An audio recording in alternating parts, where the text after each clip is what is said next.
આમાં હું 7 વર્ષનો હતો ને ભેહું સારતો હતો ને હું ને મારા બાપ ભેગા મને લખતા વાંચતા એણે શીખવાડ્યું એટલે એ ના તો આખી રાત્રે નીંદર હમણાં નથી આવતી અને એ જ બધું ચડ્યા કરે એમ કે મારા બાપુજી છે બધે એમ પણ હવે એ અમુક વસ્તુ એવી એક દુનિયા પૂરી કરીને બીજી દુનિયાની શરૂઆત થઈ એટલું આપણને લાગે બાપુ વયા ગયા પછી આનંદ મારા બાપુ એમ જ કહેતા મને ખૂબ આપ્યું હવે બીજાને આપે એને એમ કીધું જ નથી કે મને હવે જીકે કાંઈ હું એમને ત્યાં જાઉં તો પૈસા લખાડે હાવ નાનો વ્યવહાર છે જૂનો છે એટલે પણ લખાવવાના ખરા એટલે એને વ્યવહાર કહે છે મારો વ્યવહાર લખી લેજે મારો વ્યવહાર ભર લે આવી રીતે પંગતમાં બધા જમે દેશી ડાયરો અમારો ગીર ને ગીરના બરડો બધા નેહડાના બધા ચારણો બીજા હગાવાલા હેતુ મિત્રો પણ આ અમારો બધો વહીવટ હાંકનાર માણસ હતો આમાં અમને પૂરેપૂરી ખોટ છે વડલો હા વડલો આ અમારા આલુરભાઈ ગયા પછી અમને ખોરવતું નથી પછી શું થાય પણ હવે ભગવાનના ઘરના તો કોઈને પુકારતો નથી રામના બાણ લાગ્યા અહીંયા ફરિયાદ થતી નથી મિત્રો નામ રહનતા ઠાકરા નાણા નહીં રહન કીર્તિ કેરા કોટડે હોતો પાળા નહીં પડન સારું કામ કરી ગયા હોય ને સારું નામ સારી કીર્તિ સમાજ માટે કામ કર્યું હોય જેણે પોતાના સમાજ નહીં પરંતુ દેશભરના સમાજો માટે એવા લોકોને મિત્રો યાદ કરીએ છીએ અને સ્ક્રીન ઉપર આલસુરભાઈ ગઢવી ગીરનો એમ કહેવાય કે વડલો કહીએ છીએ કે જેમની પ્રેરણા એમની એ વાતો સમૂહ લગ્નની વાત હોય સમાજના ઉદ્ધારની વાત હોય ત્યારે આલસુરભાઈ ને આમ તો આ ઉત્તર ક્રિયાની નિમિત્તે એમને શબ્દોરૂપી 2 પુષ્પાંજલિ મિત્રો આપી છે એમના દીકરા રાજભા અને કાર્યક્રમમાં રાજભા વારંવાર વાત કરતા અમે કાર્યક્રમમાં ઇન્ટરવ્યૂ લીધેલું તો રાજભાઈ એક યાદી કરાવું કાર્યક્રમની શરૂઆતમાં કારણ કે મને અત્યારે યાદી થઈ કે એક નિખાલસ એવા હતા ને એટલા નિખાલસ હતા ને એ ભાવના એણે કીધેલું કે હું તો સમાજને ગરમ પણ થાય દિલમાં દગો ન હોવો જોઈએ દિલમાં પાપ ન હોવું જોઈએ જે હોય મોઢે કહી દેવું હા નામ રહનતા ઠાકરા એટલા માટે મેં શબ્દ પ્રયોગ પણ રાજભાઈ બેઝિક વાતથી શરૂઆત કરીએ બિલકુલ ટાઈમ નથી લેવો મારે ચમરબંધીની ચડેલ હોય પણ પાયામાંથી પડે 90 વર્ષે નડે બાપની ખોટ બાળિયા બેઝિક વાતથી શરૂઆત કરીએ આજનું જે જોઈએ પ્રાચીન પરંપરા અહીં જોઈએ ચારણોની આ એક પરંપરા સમજવી કારણ કે અમારો સાંસ્કૃતિક કાર્યક્રમ છે એક એક વ્યક્તિની બેસાડીને જમાડે પંગત આપણું જૂનું જે છે ને બપોરે પણ એમ જ હતું મારે પંગત હા એટલે વડીલોને પૂછી મેં કીધું આપણે જે 12મું હોય તો 12 અત્યારે બધું હું હંકેલી લે છે થોડાક સમયમાં કે 2 ઘણા કલાકોમાં ઘણા કોઈ 2-3 દિવસ તો આ બધી એક આપણી અદ્ભુત પરંપરા છે સભ્યતા છે એટલે 12 દિવસ સુધી આ 12 ભલે સમય હાશું પણ આખી જિંદગી હળિયું જ કાઢવી પછી જેણે આપણે સર્વસ્વ આપ્યું છે એ તો એના માટે આપણે એટલું કરી શકીએ ને એટલે અમારે આવી રીતે પંગતમાં બધા જમે દેશી ડાયરો અમારો ગીર ને ગીરના બરડો બધા નેહડાના બધા ચારણો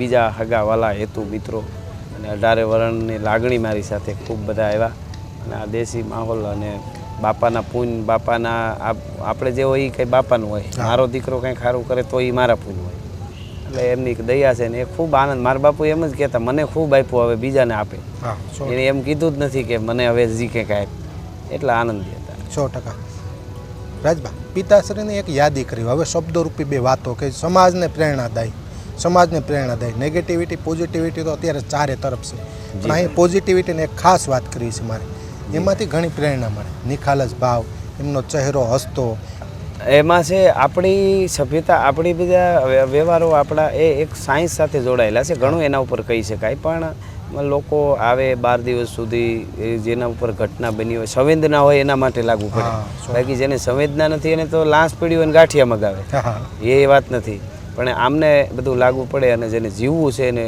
તો એના માટે એને ભૂલવા માટે 12 દિવસ સુધી બધા હેતુ મિત્રો હગાવાલા દુઃખમાં ભાગ લેવા આવે અને ઘણું એની પાછળ એ વિજ્ઞાન જોડાયેલું છે આપણું સાયન્સ છે એક આપણી પરંપરા છે જે રૂઢિઓ પણ જેને કહેવાય અમુક રૂઢિઓ જે નથી એના કરતાં સારી રાખવા જેવી પણ ઘણી છે 100% તો એ બધું સચવાય અને ભારત એટલે શું ખાલી ઓલો નકશો છે એ નહીં એમાં જુદી જુદી જે પરંપરાઓ છે એનાથી ભારત અહીંયા પણ વ્યવહારની મેં પરંપરા જોઈ બાપાએ વાત પણ કરેલી તમારે પણ અહીં વ્યવહાર હોય વ્યવહાર પણ ધનાઢ્ય માણસ હોય વ્યવહારની પરંપરા શું છે જી વ્યવહાર કરવો એકાદ વ્યવહાર કરવો એ અમારે બંધારણ છે, અમારા સમાજ, અમારું અમારા ગીર હાલાર હાળીસ આ બધા નેહડાના ચારણોને કે વ્યવહાર અને મારે ત્યાં આવે છે તો એ બધા વ્યવહાર લખાવે, પૈસા લખાવે. હું એમને ત્યાં જાઉં તો પૈસા લખાવે. હાવ નાનો વ્યવહાર છે, જૂનો છે એટલે પણ લખાવવાના ખરા એટલે એને વ્યવહાર કહે છે. મારો વ્યવહાર લખી લેજે, મારો વ્યવહાર ભરી લેજે. એ આવે, હાજરી આપે, જમે અને વ્યવહાર લખાવે. અચ્છા, એ વ્યવહાર છે. બરોબર. આ સાંસ્કૃતિક વાતો પણ કરશું વચ્ચે. જી. રાજભા જતા જતા સમયની પાબંદી છે હું જાણું છું, જી. પણ એક સ્વાભાવિક છે કે કોઈ પણ અમે ભણતા હોય ને તો સ્વાભાવિક છે કે અમે અભ્યાસ કરવા જઈએ, પિતાશ્રી કોઈ કામ કરતા હોય, નોકરી ધંધો બિઝનેસ કરતા હોય.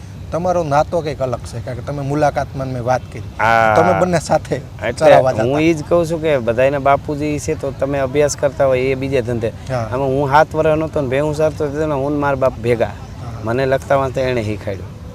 એટલે એ ના તો આખી રાત્રે નીંદર હમણાં નથી આવતી અને એ જ બધું ચડ્યા કરે એમ કે મારા બાપુજી છે બધે એમ. પણ હવે એ અમુક વસ્તુ એવી કે એક દુનિયા પૂરી કરીને બીજી દુનિયાની શરૂઆત થઈ એટલું આપણને લાગે બાપા વયા ગયા પછી. એથી વધારે એનું કોઈ વર્ણન નથી. અમુક એવી બાબત ઘટના બનતી ને રાજભા, લાગણીના સંબંધોનો પરિચય થતો હોય. જી ભાઈ. અહીં મેં જોયું 18 વરણ માનવ સભ્યતા, ખાલી એક જ શબ્દ વાપર્યો, તમામનો સપોર્ટ 11-12 દિવસથી મેં જોયું દરેકનો સાથ સહકાર કેવો લોકો. ખૂબ જ લાગણી એટલી, બધા એટલા લોકો આવ્યા, એટલા જોડાયા, મને એટલા ફોન, એટલા સાધુ સંતો, માતાજીઓ, ભુવાશ્રીઓ. એટલે ત્યાં એમ થાય આ બધાય બાપાના પૂન છે, એ પાકી વાત છે. અને એ બધાની લાગણીને વંદન, આપણી પરંપરાની સભ્યતા હચવાય એ રાખી અને આગળ વધીએ. અને માણસ સહી એવી દુનિયાને ખબર રાખી, આપણે માણસ સહી એટલી ખબર રહીએ તો સુધી આપણે માણસ સહી. ખૂબ ખૂબ ધન્યવાદ રાજભા. આ એમની ઉત્તર ક્રિયા નિમિત્તે, શ્રદ્ધાંજલિ નિમિત્તે. અને કોણ હતા ને આલસુરભાઈ, એ મને આજે ખ્યાલ આવ્યો. કારણ કે માણસ હોય ને, આ દર્શક મિત્રો, માણસ હોય ત્યારે તેમની કિંમત નથી હોતી.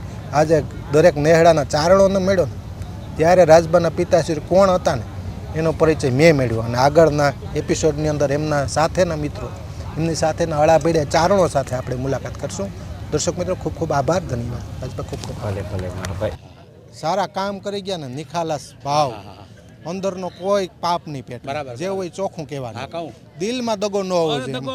હું એવો જ છું. આલહુરભાઈ જેવા. આલહુરભાઈએ કેવું કર્યું છે, અમારી નાચ બધીને સમાજ અટાણે અહીંયા સમૂહ લગ્ન કર્યા. અમારી નાચમાં સમૂહ ન હોય, સમૂહ લગ્ન અટાણે કરે છે. અટાણે 70-60 જેવી કિન્ના પરણ છે હમણાં જ. અને એમાં વિશે થોડુંક આલહુરભાઈએ કામ, ભગવાને આવું કર્યું. આલહુરભાઈની અમને બધા સમાજને ખોટ છે. અમારા એ નાચનું ઘરણું હતા. પછી તો અમે તો પછી બધા નાચ બધી સાચી છે, પણ આ અમારો બધો વહીવટ હાંકનાર માણસ હતો. આમાં અમને પૂરેપૂરી ખોટ છે. હા, વડલો. આ અમારા આલહુરભાઈ ગયા પછી અમને ખોરવતું નથી. પછી શું થાય, પણ હવે ભગવાનના ઘરના તો કોઈને પુકારતો નથી. રામના બાણ લાગ્યા અહીંયા ફરિયાદ થતી નથી. આવું કામ થયું. પછી રાજાભાઈ અમારે છે ને, એનો દીકરો એવો થયો છે. જો શ્રવણને કેમ શ્રવણે એના મા બાપને જાત્રા કરવી, એમ જાત્રા, કુટુંબ જાત્રા કરવી રાજાભાઈ અમને. અને હજી કુંભને મેળે એના ફૂલ તારવા જાય છે. હા, બલુલમાં. અને કટાણે માણસ હટાણે તો બધા ઠીક હોય, પણ બલુલમાં જાહે. હમણાં કુંભના મેળામાં જવાના છે. દીકરો હવયો થયો, બાપ કરતાં બેટો કર્મી થયો. જેઠા માંડો જોયો, અમારે એક રબારીનો દોયરો છે. એટલે આવું બધું છે. અને આ એનો ભાઈ છે હરહુરભાઈ. આમાંય કંઈ ઘટે નહીં. જેવી રીતે વધામણું આમ સમાજમાં હોય તો અત્યારે ગુફેનો યુગ છે, છતાં પણ મેં જોયું પ્રાચીન નેહડાની પરંપરા છે. એ વાત કરો, કઈ રીતે હોય આખું? અમારે પરંપરા જે નેસડાને આજે રાજભાઈએ રાખી છે, મેં કહેતો એટલે ગુફેનો તમે કેવું એવું થઈ ગયું છે, છતાંય જૂની પરંપરા રાજભાઈએ પાળી. ધન્યવાદ રાજભાઈને, ધન્ય એના પરિવારોને. આવું સાલું ખરેખર એટલા માણસને 4000ને જમાડવું કે નાચને આ પરંપરા જેમ બુંગોણ આપણું પડતું હોય એમ પાડવું, જેમ ફરજમાં આવતો એવું કરવું. છતાંય આની આ કોઈ આટલું આગળ વધી ગયેલો માણસ અને ખરેખર આ પરંપરા જે જૂની પાળી છે એને ધન્યવાદ. અને અમારી નાચ પ્રત્યે જે વળ્યો છે, અમારે સમૂહ લગ્ન એ કરવાનો છે, પછી નાચ પ્રત્યે એને માન છે. પૈસાવાળા તો ઘણા થઈ ગયા છે અને ઘણા વૈયાઈ ગયા છે, ગોત્યા ના જડાય. પણ આ પરિવારે, ઢાંટા પરિવારે રાજભાઈએ જે પરંપરા પાળી છે એને અમે ખૂબ ખૂબ ધન્યવાદ આપી. આવું નવું આગળ વધતું રહીએ, નાચને કામ આવે એવી માતાજી પાસે પ્રાર્થના કરી. એના દ્વારા અમે બધાને આમંત્રણ પાઠવીએ છીએ કે અહીંયા બધાય પધારો. કે જે આલસુરપ્પા બીમાર હતા છતાં એમ કહી ગયા હતા કે જે અમારી 60 દીકરી 59 દીકરી પરણે છે એના લગ્ન બંધ ના રાખતા એ લગ્ન કરજે રાજા. અને રાજે કીધું કાંઈ વાંધો નહીં બાપુજી, હું લગ્ન કરીશ. અને એ બે બાપ દીકરાના જ આયોજનથી છે, એમાં કોઈનો અમારો ફાળો નથી. એ બે જ બાપ દીકરો રાજભાઈએ જ ગોઠવેલા છે આ લગ્ન. છતાં પોતાના બાપુજીનું અવસાન થઈ ગયું, છતાં આ 20 તારીખે, આજે 8 તારીખ છે, 20 તારીખે રાજભાઈ સમૂહ લગ્ન કરવાનો છે અને એમાં કોઈનો ફાળો નથી, કાંઈ છે નહીં. હા, અને આમાંય આ બાપાએ જે તમને કીધું કે અમારો વ્યવહારે અમારી નાતના ઘર દીઠ જ 50 રૂપિયા છે. બધાય આવે એક ઘરના શિયાર હોય બધા પાસેથી 50 એવું નથી. અમારી નાતનો વ્યવહાર જ છે. રાજભા અમારી આવી 50 રૂપિયા વ્યવહાર ભરે, અમે નહીં આવી 50 ભરીએ. આ અમારી પરંપરા છે. આ બિહારીને કારેજ આને અમે કહીએ, જે 11મું 12મું કારેજ કહીએ અમે. કારેજમાં અમે બિહારી આખી નાતને જમાડીએ ને આખી નાતના આ હારતિયા પણ તમામ છે ને બધાય સારણ જ છે. બધા હારતિયા તમામ કામમાં ઊભા છે, બધાય સારણો જ છે. બધું કેટરસ બેટરસ કાંઈ લઈ આવ્યા બધાય સારણો જ છે. આ દયા છે એક માતાજીની, રવેસીમાની અને આવડાઈની કૃપાથી. અને રાજભા 20 તારીખે 19-20માં સમૂહ લગ્ન છે, 19-20 એમાંય પણ રાજભાની હાજરી છે અને રાજભા જ કરે છે. એમાં કોઈનો ફાળો નથી અમારા, કોઈનો. 59 દીકરી પરણે છે. રાજપરા છે, રવેસીમાનું મંદિર છે અહીંયા ગીરમાં, વિસાવદર તાલુકો. તમે આવજો, અહીંયા બહુ ભવ્ય પ્રોગ્રામ છે, માતાજીની દયા છે. અને રાજ્યભાઈ માતાજી ખૂબ ખૂબ ધન્યવાદ અને ખૂબ ખૂબ એને પ્રગતિ કરે અને ખૂબ આગળ જાય એવી અમારી બધી નાતની પ્રાર્થના છે.